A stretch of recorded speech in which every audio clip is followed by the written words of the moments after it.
السلام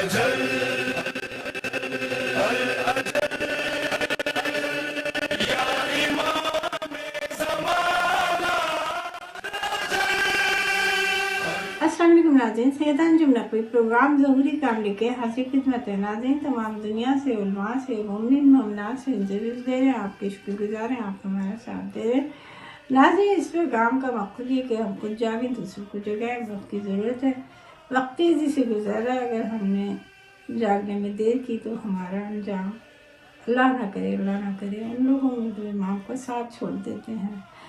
ہمیں بہت تیزی دکھانی ہے، کیونکہ ہم جس تیزی سے ضرور کے سے ہم جا رہے ہیں اور جس طرح سے دنیا میں تبدیلیاں آئیں اور ہم جس طرح سے آج عزاداری کر رہے ہیں، یہ ہماری زندگی کے ایسا واقعہ پہلی بار ہوا کہ تمام دنیا جو ہے وہ گھروں میں محصور ہے، اور ہم گھروں میں کس طرح سے عزاداری کر رہے ہیں۔ ہم جوش و خروش سے پرسہ ہم ہر حال میں پیدا ہی پرسے کے لیے ہوئے ہیں اور دیتے رہیں گے بیوی کے رونے کے لیے، مگر اس میں ہمیں اپنا کردار اور عمل کے ساتھ جو ہے وہ سچائی کا ثبوت دینا ہے کہ ہم امام کے چاہنے والے ہیں۔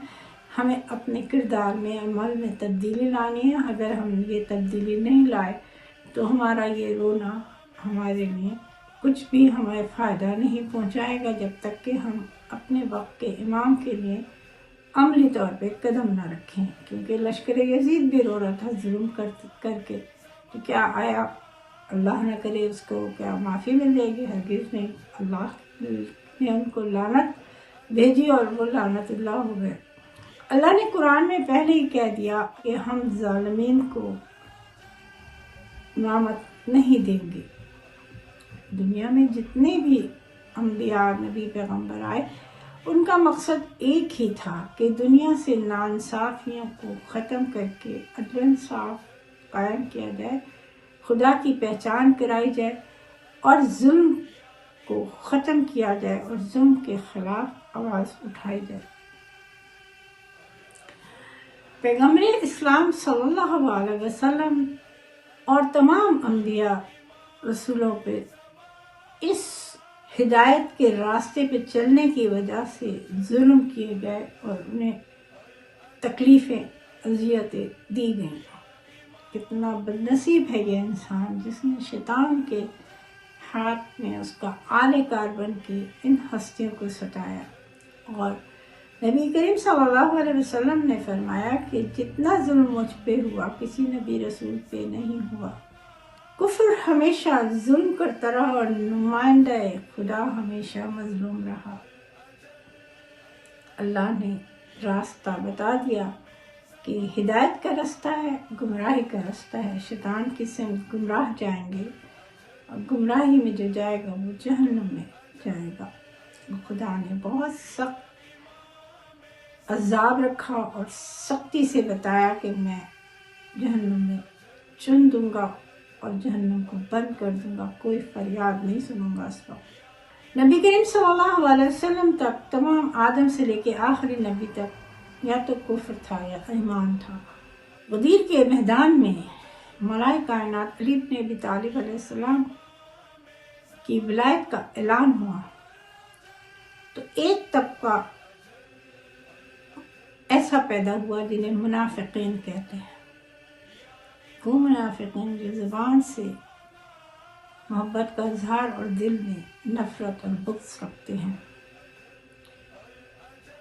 اور رسول خدا صلی اللہ علیہ وسلم نے فرمایا کہ منافق کی پہچان یہ کہ علی کا ذکر کر دو، چہرہ اتر جائے گا اور پہچان ہو جائے گی کہ علی کا دشمن ہے، ظاہری محبت کا اظہار کر رہا ہے۔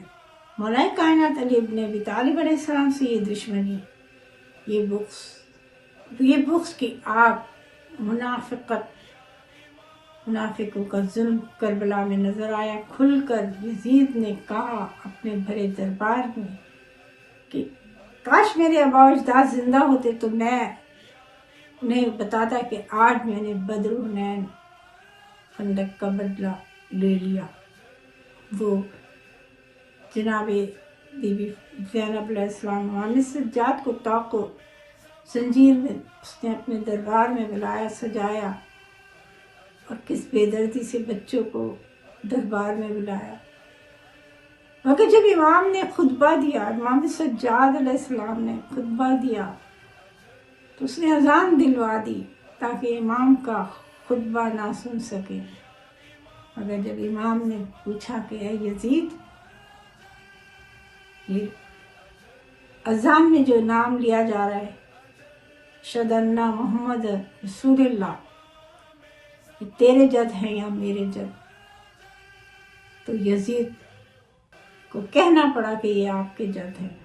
وائے ہوئی یزید تجھ پہ کہ تو نے نبی کا کلمہ پڑھا اور نبی کی آل کو کس بے دردی سے ذبح کر ڈالا، اور آج دربار میں لا کے چاہتا ہے کہ ان کو رسوا کرے۔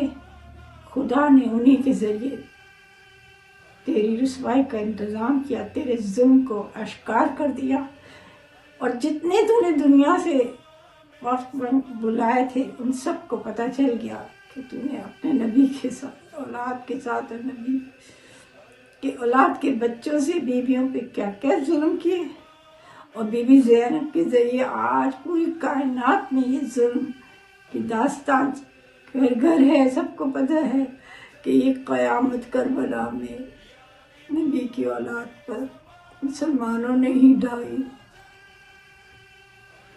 ناظرین، مومنین مومنات،